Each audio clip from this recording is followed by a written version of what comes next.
Lucas capítulo 15, do versículo 11 até o 32. Todos abriram? Podemos ler? Diz assim a palavra do Senhor a partir do versículo 11 de Lucas 15. Cristo continuou. Certo homem tinha 2 filhos. O mais moço deles disse ao pai: Pai, dai-me a parte dos bens que me cabe. E ele lhe repartiu os haveres. Passando não muitos dias, o filho mais moço, ajuntando tudo o que era seu, partiu para uma terra distante, e lá dissipou todos os seus bens, vivendo dissolutamente. Depois de ter consumido tudo, sobreveio àquele país uma grande fome, e ele começou a passar necessidade. Então, ele foi e se agregou a um dos cidadãos daquela terra, e este o mandou para os seus campos guardar porcos. Ali desejava ele fartar-se das alfarrobas que os porcos comiam, mas ninguém lhe dava nada. Então, caindo em si, disse: Quantos trabalhadores de meu pai têm pão em fartura, e eu aqui morro de fome? Levantar-me-ei e irei ter com meu pai. E lhe direi: Pai, pequei contra o céu e contra ti, já não sou digno de ser chamado teu filho. Trata-me como um dos teus trabalhadores. E levantando-se, foi para o seu pai. Vinha ele ainda longe, quando seu pai o avistou, e compadecido dele, correndo, o abraçou e o beijou. E o filho lhe disse: Pai, pequei contra o céu e contra ti, já não sou digno de ser chamado teu filho. O pai, porém, disse aos servos: Trazei depressa a melhor roupa, vestiu, ponde um anel no dedo e sandálias nos pés. Trazei também e matai um novilho cevado, comamos e regozijemo-nos, porque este meu filho estava morto e reviveu, estava perdido e foi achado, e começaram a regozijar-se. Ora, o filho mais velho estivera no campo, e quando voltava, ao aproximar-se da casa, ouviu uma música e danças. Chamou um dos criados e perguntou-lhe o que era aquilo. E ele informou: Olha, veio teu irmão e teu pai mandou matar um novilho cevado, porque o recuperou com saúde. Ele se indignou e não queria entrar. Saindo, porém, o pai procurava conciliá-lo. Mas ele respondeu ao seu pai: Há tantos anos te sirvo, sem jamais transgredir uma ordem tua.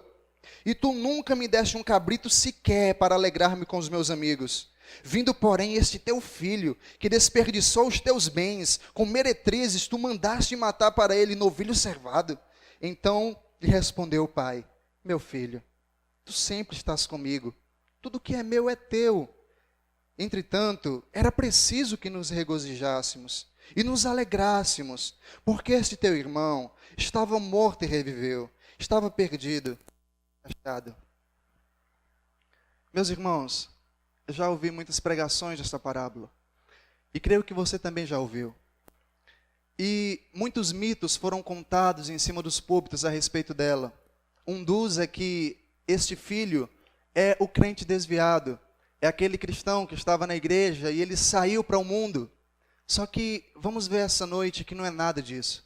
Esse pródigo nunca foi uma pessoa achada, ele estava perdido, ele já sai perdido, ele só é encontrado depois, quando a graça abre os seus olhos. E precisamos entender o contexto, por que Cristo contou esta parábola. Observe comigo o versículo 1 e 2 do capítulo 15. É todo o preâmbulo para entendermos a parábola. Olha o que diz: Aproximavam-se de Jesus todos os publicanos e pecadores para o ouvir. E murmuravam os fariseus e os escribas, dizendo: Este recebe pecadores e come com eles. Então, nesse contexto, Cristo estava recebendo à mesa pecadores, publicanos. Quem eram esses? Os publicanos eram aqueles odiados por todos, porque eles colhiam impostos, eles arrecadavam impostos, e eles sendo judeus, alguns até sendo judeus, extorquiam os judeus, cobrando impostos para o Estado. E eles eram odiados por todos, mas Cristo come com essas pessoas. E os pecadores eram aquelas pessoas à margem da sociedade, pessoas que eram excluídas, e Cristo também come com eles. Então, os fariseus, aqueles mestres, aqueles doutores, instruídos na lei, instruídos na Torá, eles vendo Cristo com os pecadores, com os publicanos, eles reclamam. E eles acham que Cristo não pode ser o Cristo, porque Cristo comendo com pecadores, jamais. Cristo não come com pecadores. Cristo é santo. Como é que pode o Cristo santo comer com pecadores, comer com publicanos? Então Cristo, em sua defesa, ele vai contar algumas parábolas de coisas que estavam perdidas, dizendo que ele não veio para as coisas que já estavam salvas, entre aspas, mas ele veio para as coisas que estavam perdidas. Então eles soltam a série de parábolas, e especificamente tratarei do filho pródigo.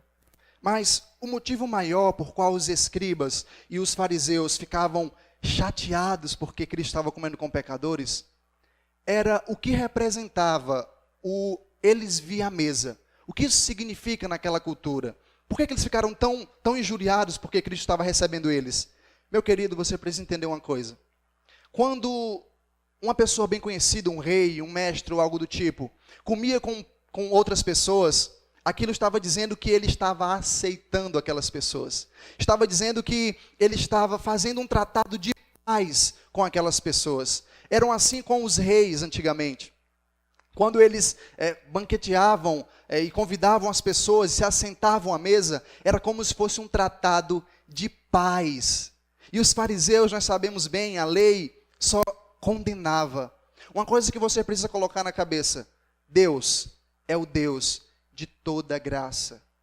É o Deus de toda graça. Antigamente, Cristo para os fariseus era pecador demais. E se Cristo viesse hoje para muitos, ele seria santo demais, porque tudo está invertido. Então Cristo conta estas parábolas, e ele continua contando a última. Pode-se dizer que é duas parábolas em uma. Ele narra a vida do filho mais novo e narra também a do filho mais velho. Pode-se dizer que seria duas em uma. E vamos ver o desfecho dessa história. O versículo 11 inicia: certo homem tinha dois filhos. Certo homem tinha dois filhos. O mais moço deles disse ao pai: Pai, dá-me a parte dos bens que me cabe. Meu irmão, isso aqui tem uma implicação magnífica para entendermos o restante do texto. Primeiro, um filho jamais, em hipótese nenhuma, poderia pedir a herança a seu pai enquanto este estivesse vivo. Jamais. Porque sabe o que isso significa? Quando eu chego para um pai, gozando em saúde, e digo: pai, dá-me a parte da minha herança, eu preciso dela. Sabe o que isso significava? Eu quero que meu pai morra logo, para me desfrutar dos seus bens. Isso em hipótese nenhuma é concebível. Um filho pedir a herança a seu pai, enquanto este estava vivo.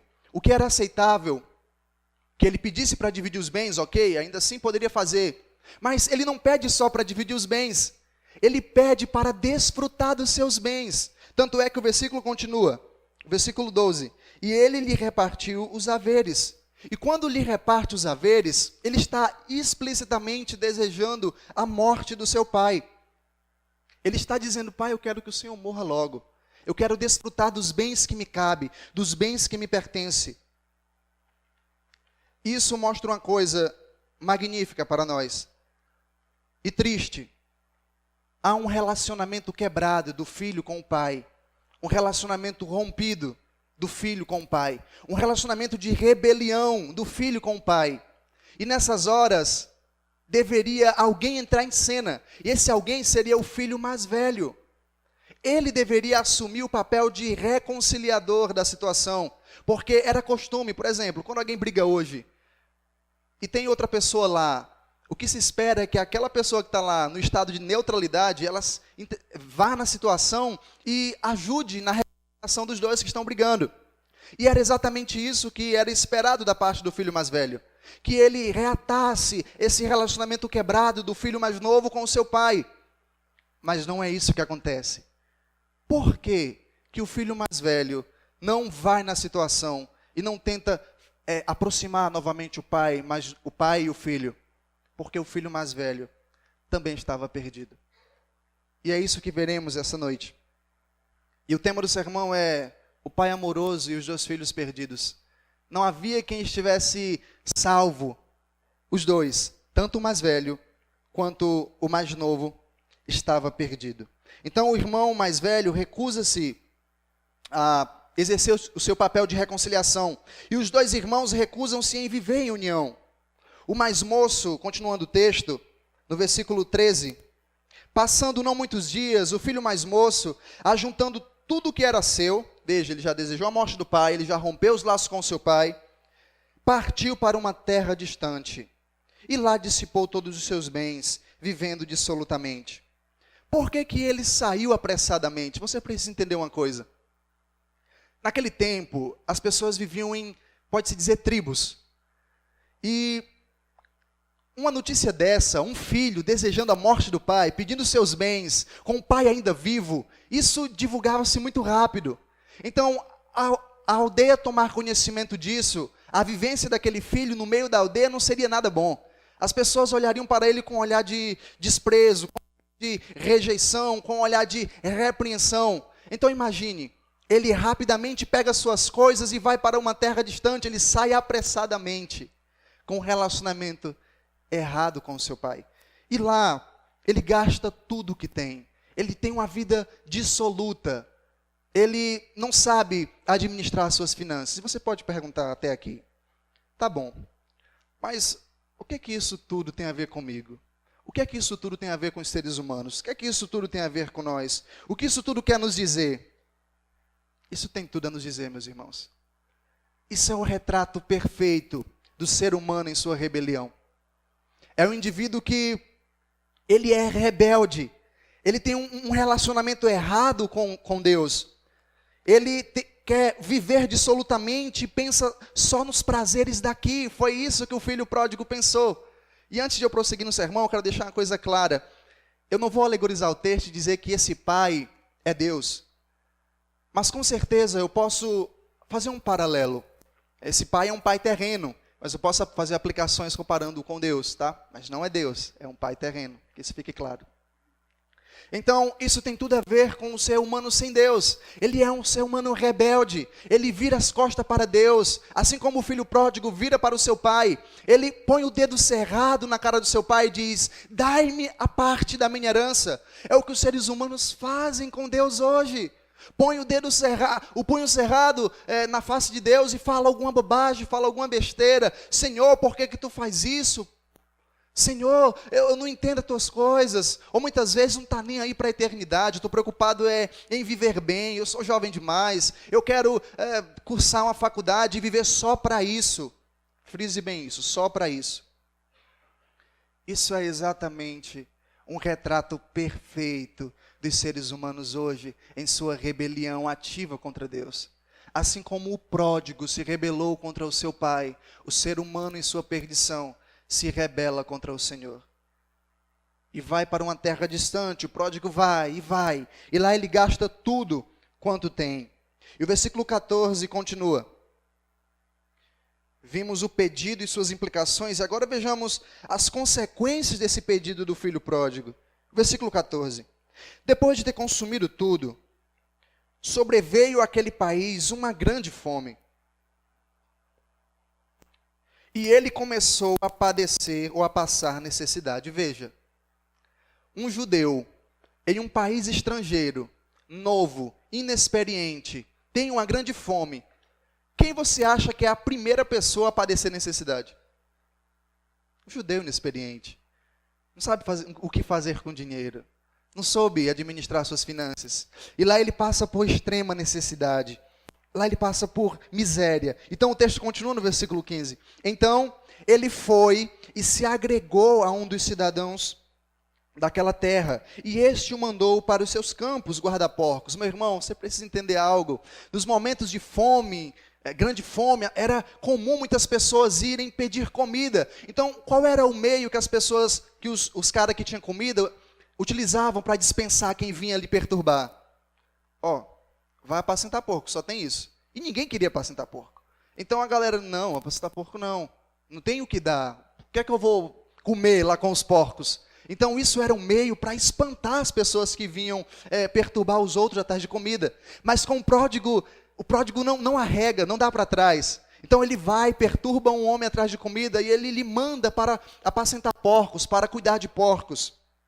E lá nós vemos uma cena triste, uma cena decadente, uma cena de pasmar até. Vejamos. Primeiro que já é uma grande imundícia um judeu estar no meio dos porcos. Isso já é muito vergonhoso. Já é muito vergonhoso. Então, o versículo continua, o 16. Ali, lá com os porcos, desejava ele fartar-se das alfarrobas.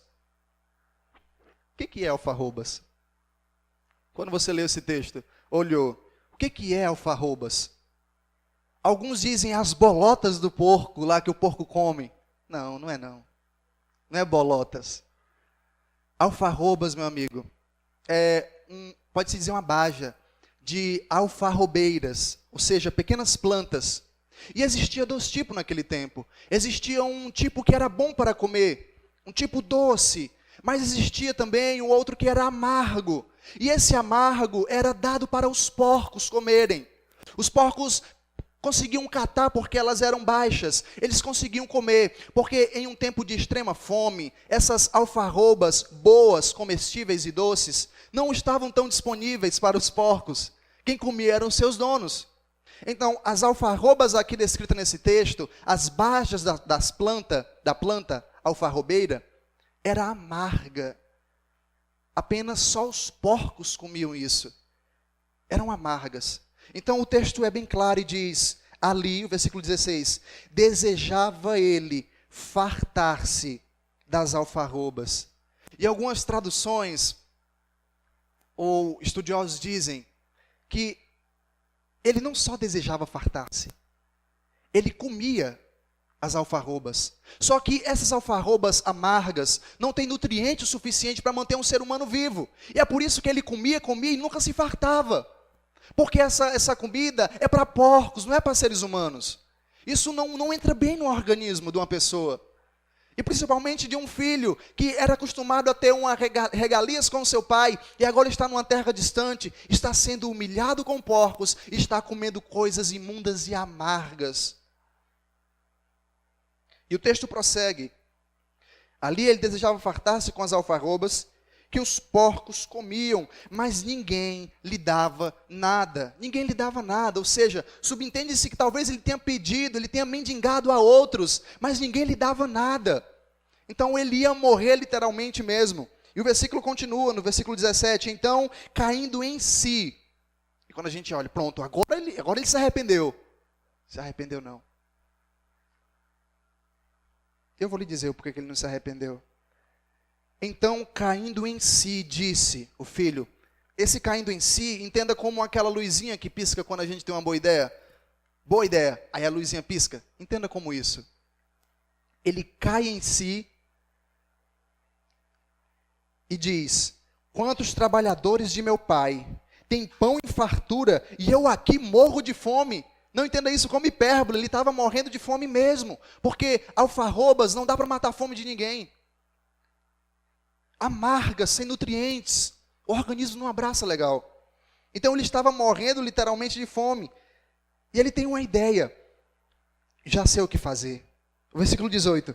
Levantar-me-ei e irei ter com meu pai. E lhe direi, pai, pequei contra os céus e diante de ti. E já não sou digno de ser chamado teu filho. Trata-me como um dos teus trabalhadores. Por que você diz, Guilherme, que ele não se arrependeu? Por conta dessa última frase, quando ele diz, trata-me como um dos teus trabalhadores. A tentativa do pródigo aqui é se aproximar do pai pelos seus próprios esforços. A tentativa aqui não é ele se submeter ao pai, porque naquele tempo, você precisa entender algo, existia 3 tipos de servos. Existia o servo, existia o escravo, e existia o servo assalariado, ou seja, o servo era aquele que mandava nos escravos, né, os escravos mais miseráveis eram aqueles que eram mandados por servos, e existia uma terceira classe, os servos assalariados, ou seja, aqueles servos que trabalhavam o dia, iam para suas casas, trabalhavam depois, iam para suas casas, mas recebiam salário. Era livre. E é exatamente esse tipo de servo que o filho quer tornar-se. Eu quero me tornar um servo assalariado. Ele não quer submeter-se, se humilhar diante do seu pai. Aqui ele tem uma boa ideia e ele quer se aproximar do seu pai pelos seus próprios esforços. Ele quer ficar bem com o seu pai com os seus próprios esforços. Porque se um servo assalariado, se ele vai se tornar um servo assalariado, é possível que ele até pague aquilo que ele pegou do seu pai. É com seus próprios esforços. É com o seu próprio eu. Aí você diz, tá bom, já falou muito do pródigo. O que isso tem a ver comigo? O que é que isso tem a ver com nós? O que é que isso tem a ver para nós hoje? Isso tem tudo a ver. Vivemos em um tempo onde as pessoas querem aproximar-se de Deus pelos seus próprios esforços. Vivemos num tempo onde as pessoas acham que o fazer é mais importante do que o ser.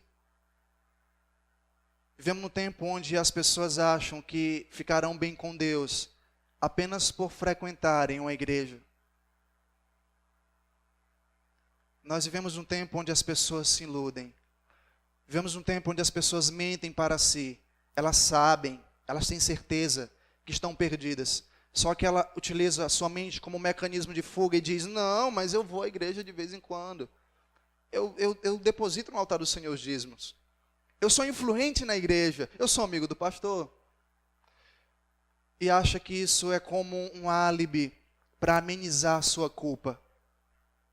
Mas saiba, meu irmão, ninguém se achega a Deus por suas próprias forças. Não é pelo fazer. E é impossível não lembrar da cena de ontem na peça de teatro, A Casa do Julgamento, lembrar do ator João, do personagem João. É João, não é? Onde ele dizia exatamente isso. Não, mas eu sempre doei dinheiro à igreja. Eu sempre dei dinheiro à igreja. Então, como assim, Deus, eu vou ser condenado na peça? E ele é condenado porque não é por eu me achegar e fazer por conta própria e achar que por meus esforços eu serei salvo. Esse foi o erro do pródigo e esse é o erro de muitos hoje. Meu irmão, não é por suas forças. Não é pela força do seu braço, não é por sua inteligência, é prostrado, reconhecendo a graça derramada sobre sua vida, é por graça, não é por esforço nenhum seu, é por esforço de outro. O que você tem que fazer é se agarrar nele, é ter esperança em Cristo, é correr para os seus braços e se agarrar nele com toda a força que tem. É você abrir mão de si. Você entende agora o que significa? É você abrir mão de si mesmo. Negue-se a si mesmo. E esse foi o erro do pródigo.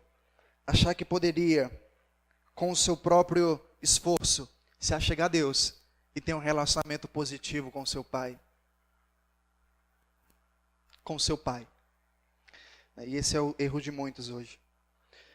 E o texto continua. Versículo 20. E levantando-se foi. Ele planejou isso. Eu tive uma boa ideia. Eu vou lá para o meu pai, eu quero que ele me faça um dos servos. Servo assalariado, lembre-se disso. E o versículo 20 diz, levantando-se foi para seu pai. Ele foi para o pai mesmo, ele estava disposto.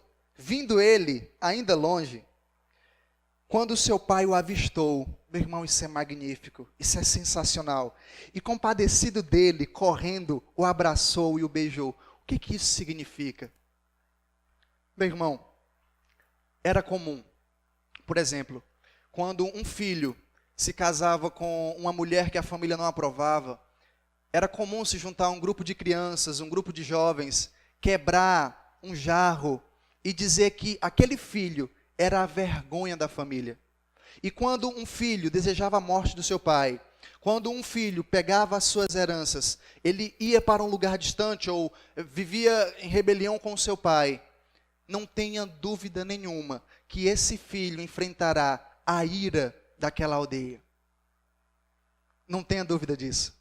Então o que o pai faz? O pai se compadece dele. Você acha que o pai se compadece só porque vê o filho sujo longe? Você acha que é por isso? Não é só por isso. É porque ele sabe que o filho vai até sofrer escárnio, o filho pode até levar surras, tá? Então o pai sabe disso, o pai se compadece do seu filho.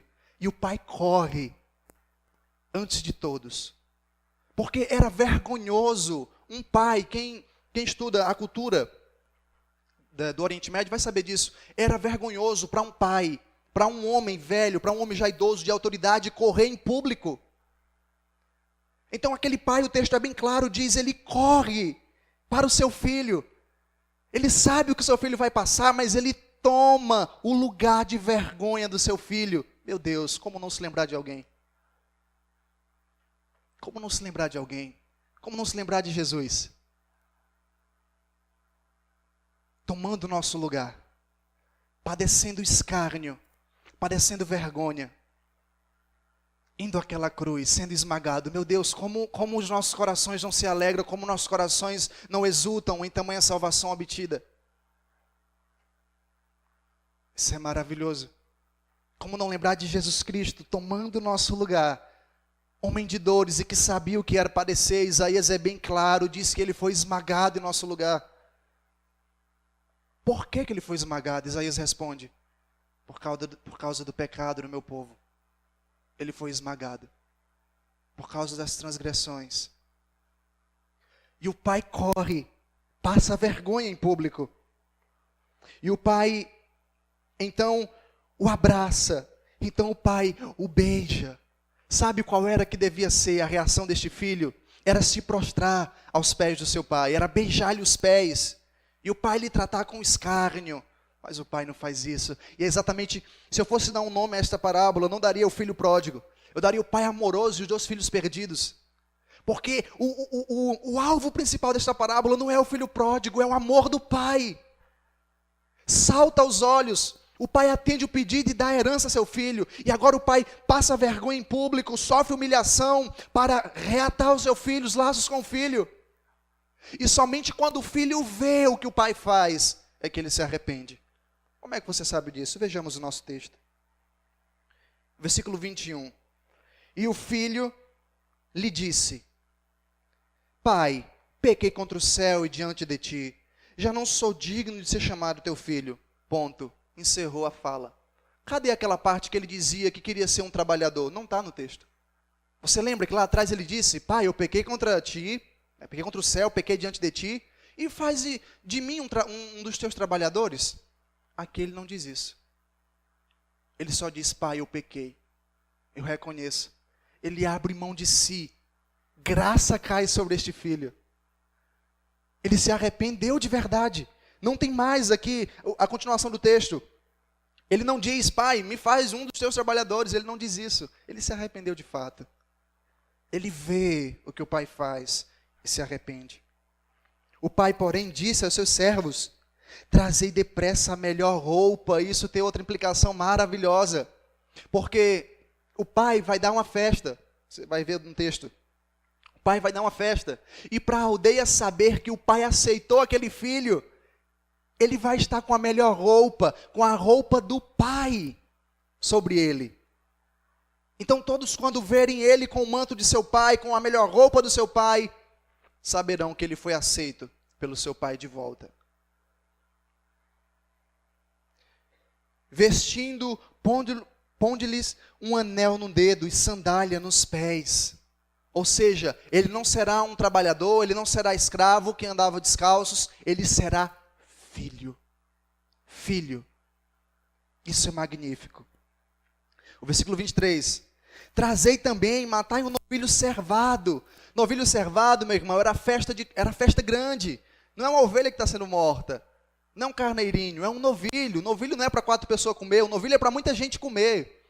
Ou seja, o pai vai dar um banquete para todos, venham todos se alegrar. Por quê? Porque ele vai dizer, porque este meu filho estava morto e reviveu, estava perdido e foi achado. E começaram a regozijar-se. Isso é maravilhoso. O filho já não mais está perdido. O pai o encontra. O pai o aceita. O filho se arrependeu.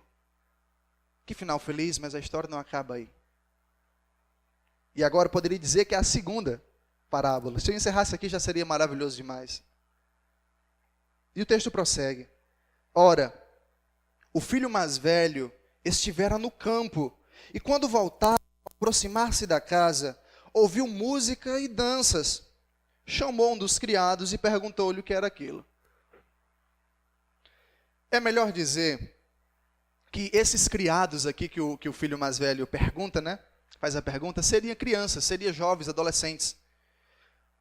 Porque tem estudiosos que dizem que a cultura da época, quando tinha festas assim, normalmente os servos não ficavam fora, os servos ficavam dentro, servindo uns aos outros, servindo os convidados, servindo as pessoas, os honrados da festa. Então, tinha um certo grupo que ficava fora da festa. E esse grupo eram aqueles adolescentes que não eram convidados para a festa. Então, eu falei isso na EBD uma vez. Eles ficavam lá pulando e festejando do lado de fora.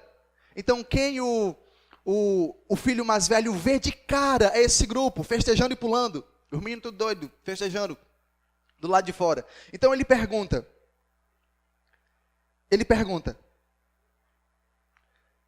o que era aquilo, e você pode dizer assim também, mas só por isso, só por causa da cultura você está dizendo isso? Não, porque o servo, ele se dirige ao seu senhor como senhor, e não como teu pai. Veja o versículo 27.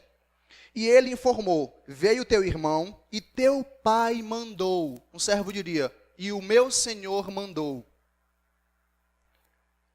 matar um novilho cevado, porque o recuperou com saúde.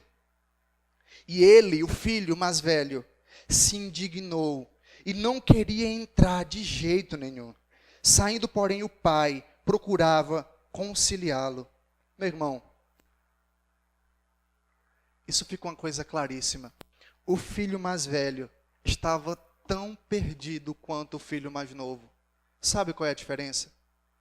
A diferença é que um estava perdido lá fora e o outro estava perdido aqui dentro. Essa é a diferença. Um estava lá fora e o outro dentro. E olha o que o filho mais velho diz ao seu pai. No versículo 29. Mas ele respondeu ao seu pai, há tantos anos que te sirvo, sem jamais transgredir uma ordem tua. Veja, com seus próprios esforços. Eu nunca transgredi uma ordem tua. Meu filho, você estava transgredindo nesse momento. Você estava recusando o mandamento de amar. Você estava recusando dar graça ao seu irmão que estava perdido. Isso faz nos lembrar daquela galera que estava criticando Jesus lá atrás. Quem eram? Os fariseus e os escribas. Eles são exatamente a figura deste filho. Não somente eles, mas quem se comporta dessa forma. A figura de que graça sobre pecadores? Não. A graça é para mim que faço. Eu que observo a lei. E esse filho mais velho é exatamente a figura dos fariseus. Ele diz, eu jamais transgredi uma ordem tua, e nunca me deste um cabrito sequer para alegrar-me com os meus amigos. Veja, o filho mais velho tem uma mentalidade escrava. Ele não tem uma mentalidade de filho. Porque o pai diz o seguinte, lá no versículo 31, no finalzinho, meu filho, tudo que é meu é teu. Ou seja, a herança já é tua. Um cabrito para ti, tu poderia pegar quantos cabritos quisesse. É tua, o que é meu é teu, tu está aqui comigo. Mas o filho tinha uma mentalidade escrava, uma mentalidade de perdido. E o magnífico nessa parábola é que o pai faz com o filho mais velho exatamente o que fez com o mais novo. O quê? Estende a mão, estende graça. Mas uma coisa que tem que nos saltar aos olhos é que a parábola encerra e não diz se o filho mais velho entrou na festa, não diz se o filho mais velho aceitou o chamado do pai. Por que Jesus fez isso? Eu irei concluir o meu sermão. A parábola encerra aqui. Vimos dois tipos básicos de homens. Um é ilegal com a lei e o outro é ilegal sem a lei. Ambos são rebeldes. Ambos partem o coração do pai. Ambos acabaram em um país distante, seja fisicamente ou seja espiritualmente. O mesmo amor inesperado é demonstrado a ambos. Mas a parábola não diz se o filho mais velho entrou na festa ou se arrependeu. Sabe por que Cristo faz isso? Ele quer que a multidão, a galera a qual ele estava pregando, responda. Se eu lhe perguntasse essa noite, quem você é nessa história? O filho que estava perdido lá fora se arrependeu e agora está nos braços do pai? Ou o que estava perdido dentro? Com qual você se identificaria? Talvez você já venha à igreja há muito tempo. Mas nunca, como é que eu posso dizer, abriu o seu coração para adentrar a palavra de Deus. Seu coração nunca foi aberto, seus olhos nunca foi aberto. Você acha que está bem por vir, mas não está. Não está. Você precisa se render aos braços do Pai. E a história encerra. E não diz se o filho aceitou, mas eu pergunto, e você vai aceitar? O chamado de graça. O chamado ao arrependimento. É você que tem que encerrar essa parábola. Dizendo se quer, se vai abraçar, se vai se arrepender, ou se vai continuar a recusar-se a participar do banquete. Essa é a proposta de Cristo. Faz os fariseus pensar. E eu espero que você reflita bem. Se você se identificou com um pródigo, se arrependeu, está em Cristo, glórias a Deus.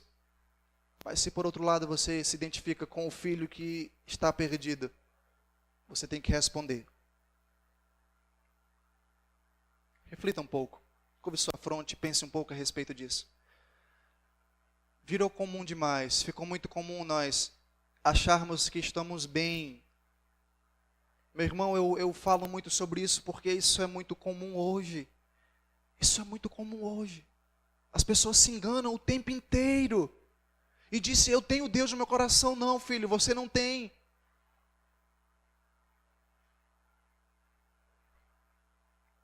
É preciso arrepender-se, é preciso receber a Cristo. E se você, porventura, recebeu, alegre-se, regozije-se. É maravilhoso. Mas você que não o recebeu, aceite, receba-o. Seja filho.